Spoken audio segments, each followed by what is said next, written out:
What is up, everybody? Random Man here, bringing you my review for Anora.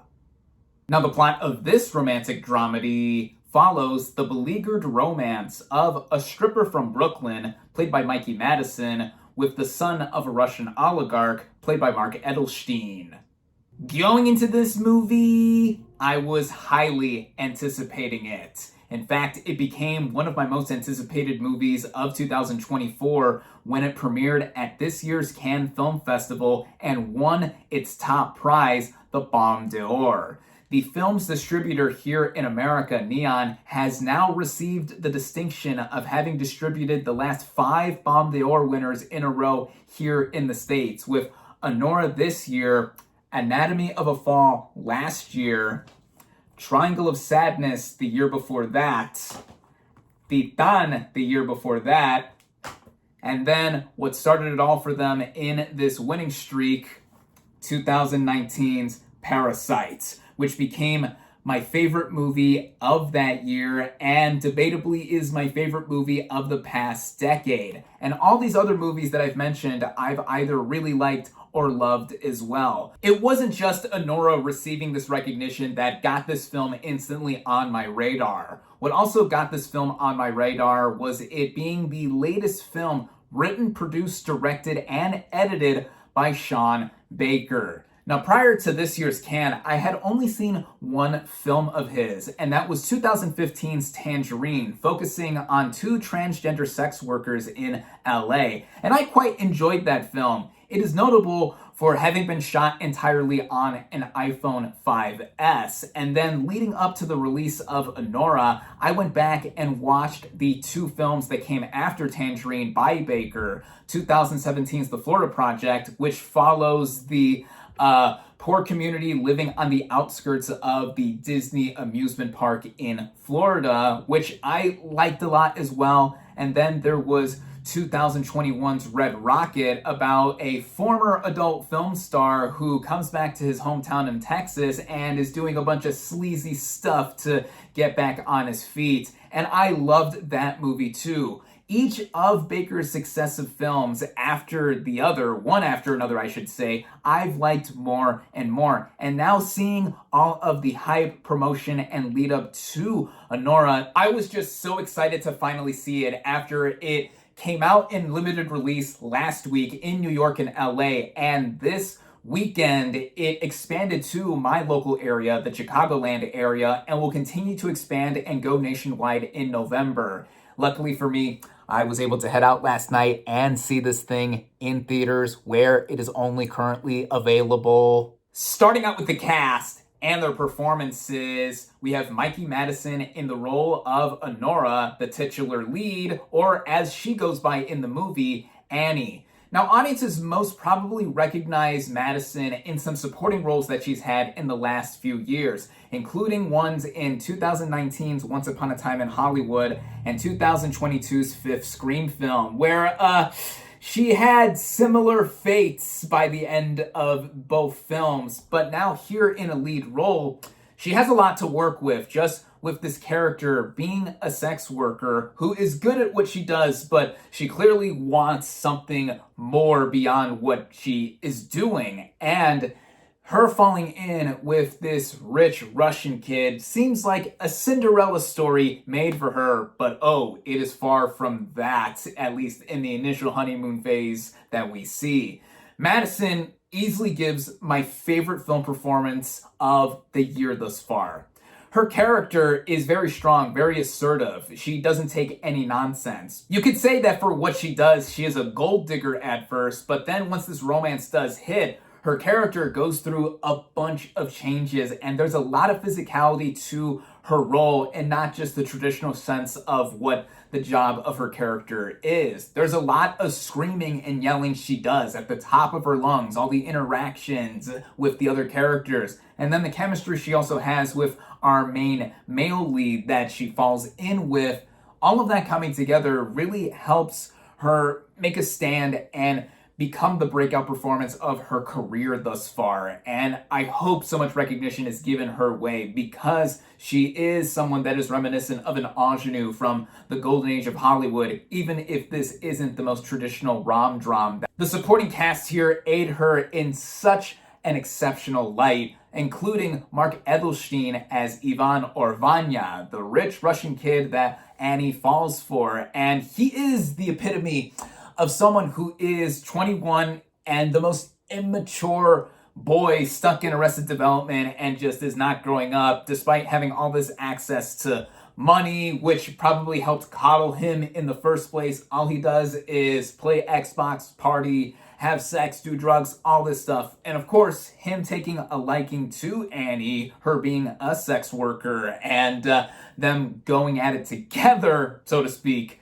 You see how these two develop initially, and it all happens so fast, like him living in his mind in the fast lane. He is someone who is a clear comic relief as well. Definitely a lot of laughs out of him from myself and the audience, and seeing how he saunters around his big mansion, how he talks both in Russian and in English, and just his overall personality. The chemistry between Madison and Edelstein is off the charts electric, and how they play off of one another, being two young individuals in it at first as a business relationship, but then it goes into something more. And when that happens, we are then introduced to some of the family and associates of Vanya, including Karen Karagulian as Doros, a priest and the godfather to Vanya, who is trying to keep this guy in check and is frustrated at the first moment him and his family hear that he has married a sex worker. And he got a lot of laughs out of my audience too, because of how he's trying to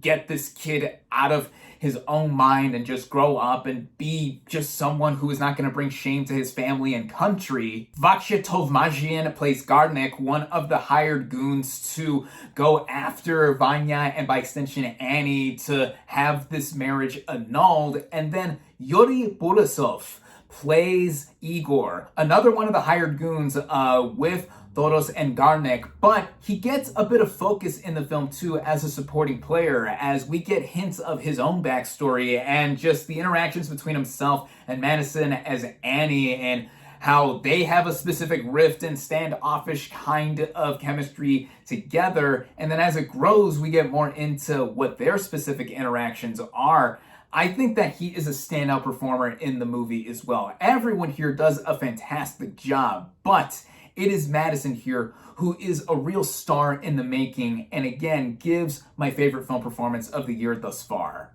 The writing of this film, and by extension directing by Sean Baker, shows how, with this movie being the fourth film in a row where he is focusing on central characters that are doing or have done some sort of sex work, that he likes to focus on underrepresented communities in his films, in American culture and just society as a whole. But with this movie being under the guise of a romantic dramedy, basically, and then it turning into a screwball comedy after stuff escalates, he is a master of how to handle tone with whatever plot that he is presenting to us. An easy way to describe this movie would be Pretty Woman crossed with Uncut Gems. The former because it's about a sex worker who gets in with a rich guy, and then the latter because of how chaotic the movie ends up being after these two characters elope, and how the technical elements of this movie and just a lot of similarities come into play, with a lot of yelling, screaming,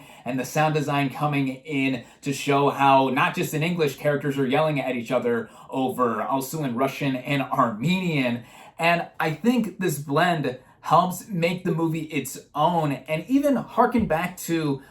films from the golden age of Hollywood, the 1950s and 1960s, with screwball comedies, a lot of romantic comedies or dramedies, so to speak. But this is all in its own voice that Sean Baker has given us. When we see the first act or first half or so of this movie, it does play out kind of like a traditional rom-com, though a lot more explicit in nature, because there's a lot of sex in this movie, a lot of nudity, and just a lot of lewd, crude humor, all that put into play. I mean, this film is hilarious with a capital H, and myself and my audience were just gut busting in so many moments, hooting and hollering,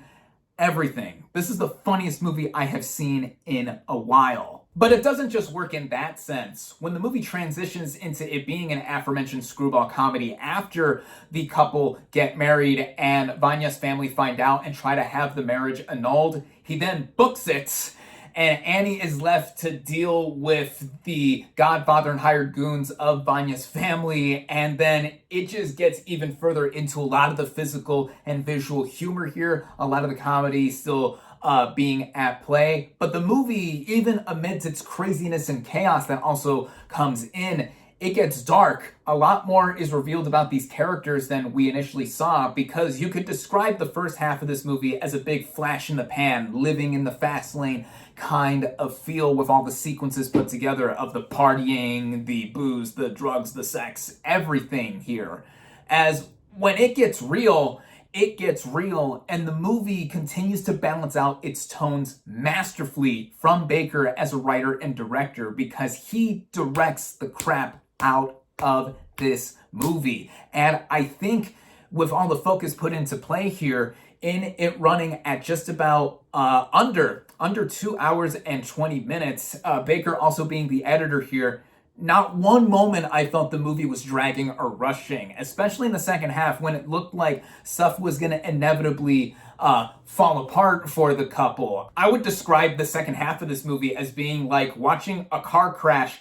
happen in slow motion, but you cannot look away, even though at times it is hard to watch because of how disparaging these characters are acting to each other. A lot of it is onto Annie herself because of the line of work she is in. And again, in the aforementioned comp to Uncut Gems with the sound design, I mean, it is impeccably put together, because it's like seeing all of this happen all realistically with the dialogue, whether it's in English, Russian, Armenian, or whatever, it feeling also grounded even with this kind of fairy tale kind of archetype, but it's a really grounded kind of fairy tale because it gets real, and you don't necessarily get an ending like we would see in all of those famous stories. And I think that is also what distinguishes this film from all the rest in terms of films that are kind of like it or not, because of the voice by one Sean Baker. And the technical elements of this movie are just chef's kiss with how it is shot. It was shot on film, and though I saw it in a digital projection, I mean, it is a stunning film. One of the best looking movies I have seen all year. Whether we're talking about the mansion that Vanya lives in, the inside of the club that Annie works at, certain locations we see in the characters eventually running all around New York in the second half or so. Drew Daniels' work here deserves a big shout out behind the camera with how he shot this thing, and also Matthew Huron Smith as the film's composer. The original score here helps keep up the atmosphere in it feeling like, in a way, a fairy tale, but then when everything comes to a head, the film's score is so seamless in its implementation. Initially, we get a lot of very ethereal kind of moments to where it's like, ooh and ah, the glitz and glamour, all of the whining and dining, and all of the boozing and sex, everything else put in here with how we initially see this couple together. But then when trouble starts, it all keeps going, and it's the same way with the feel of this movie. As I've mentioned, Baker is the editor of this film and how it is all paced out, and it all keeps going. And I feel that when it all comes together in the end, without going into spoilers, of course, I was afraid the movie was not going to stick the landing with how it plays out in its final sequence, because after a specific action, the movie could have ended, and I and most other people will probably have been content with how it ended, and it would have been kind of in a traditional sense, in a way. But then the movie keeps going for another couple or few minutes or so, and then a huge wallop, a huge sense of reality is then dashed in to our lead character, and it felt abrupt, but also fitting and right for the movie in a way too, because upon further reflection and how I haven't stopped thinking about this movie's ending and the movie as a whole since I saw it last night, it felt like a way of being ambiguous and also direct in how Sean Baker would have had us to be thinking about it and how he intended this movie to come off and just have quite a number of ways one could see it. And I've been reading up online of other people's reactions and seeing how other people are interpreting the ending, because I think it is a great ending. And from the ride, the wild ride that we had just experienced here,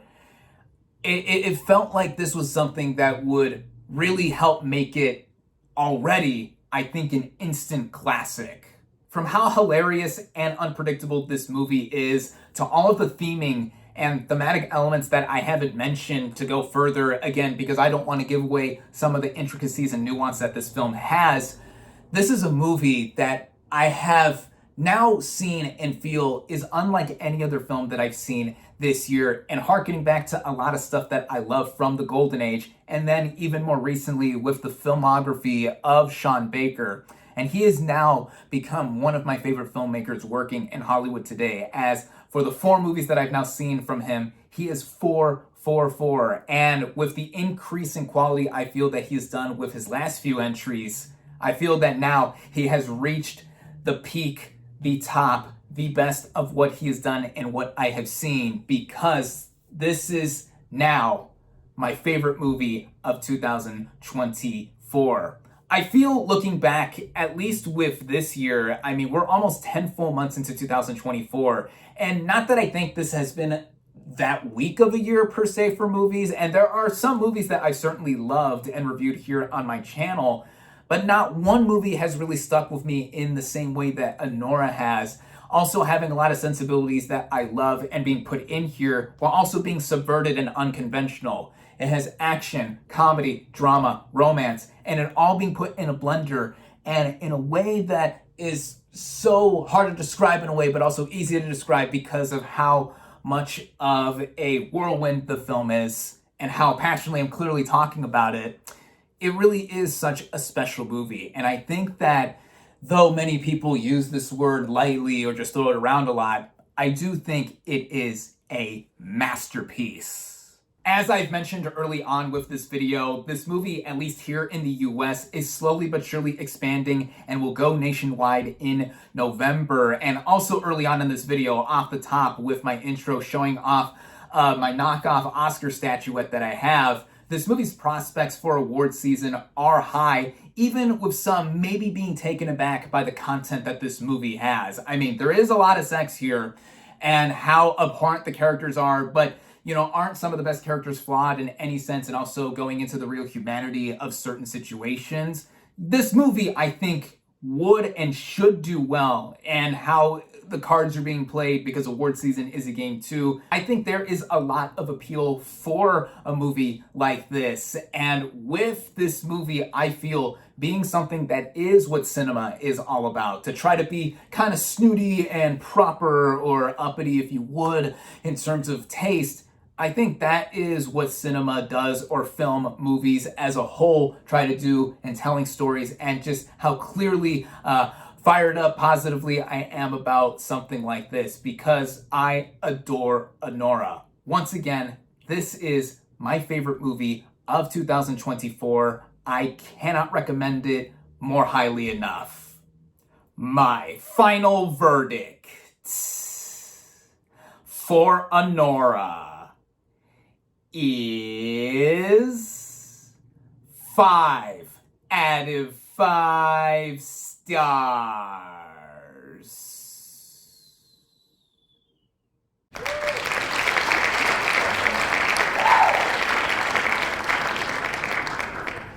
Thank you all, as always, for watching. Be sure to like this video, comment on what you thought of Anora, social media links in the description, subscribe to my channel for more, and I'll catch you